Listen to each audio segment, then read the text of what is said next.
रजनी और विनोद ने नया घर खरीदा था जो शहर से थोड़ा आउटसाइड था, लेकिन वो दोनों बहुत खुश थे क्योंकि उन्हें जैसा घर चाहिए ना, ये बिल्कुल वैसा ही था।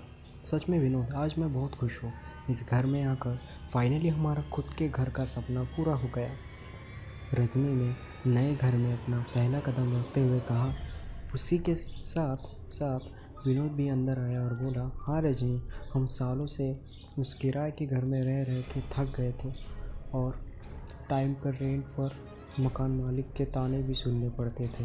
अब सुकून रहेगा। हाँ, और ये जगह भी बहुत शांत है तो हमें कोई परेशान भी नहीं करेगा, रजनी ने कहा। फिर वो लोग अपना सामान सेट करने में लग गए। उन्हें घर को सेट करने में ज़्यादा मेहनत नहीं करनी पड़ी क्योंकि घर का फर्नीचर पहले से ही सेट था। रात में खाने के बाद वो दोनों अपने कमरे में आकर लेट गए और जल्द ही उन्हें नींद आ गई। रात में अचानक रजनी की नींद खुली तो उसे किचन से कुछ खटपट की आवाज़ सुनाई दी। उसने हल्के से विनोद को जगाया। विनोद, उठो, मुझे लगता है हमारे घर में कोई है। लेकिन हमारे घर में तो हम दोनों के सिवाय कोई नहीं रहता, विनोद ने अपनी आंखों मिलते हुए कहा। ध्यान से सुनो, बाहर से कुछ आवाज़ें आ रही है, रजनी ने बाहर की तरफ इशारा किया।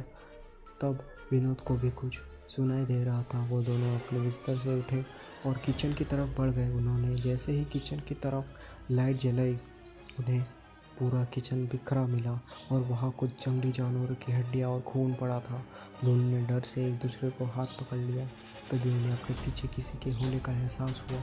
वो दोनों पीछे पलटे तो वहाँ वो खड़ा था, 7 फीट लंबा, बड़े बड़े बाल, निकले हुए दांत और भयंकर चेहरा जिस पर खून लगा था। उसकी आंखें लाल थी जिनसे आग निकल रही थी। उसने उन दोनों को घूरा और फिर बोला, ये घर मेरा है, मेरा ये घर, यहाँ पर और कोई नहीं रह सकता। चले जाओ तुम मेरे घर से। हम चले जाएंगे, उन दोनों ने डरते हुए कहा। अभी जाओ, वो चिल्लाया। अभी कैसे, हम कल पक्का चले जाएंगे, रजनी थोड़ा हिम्मत करके बोली। वो गुस्से से उन दोनों की तरफ बढ़ने लगा। अब उनके पास कोई रास्ता नहीं था, इसलिए वो बाहर की तरफ भागे। वो पूरी रात उन्होंने घर के बाहर गुजारी और अगले ही दिन वो घर खाली कर दिया।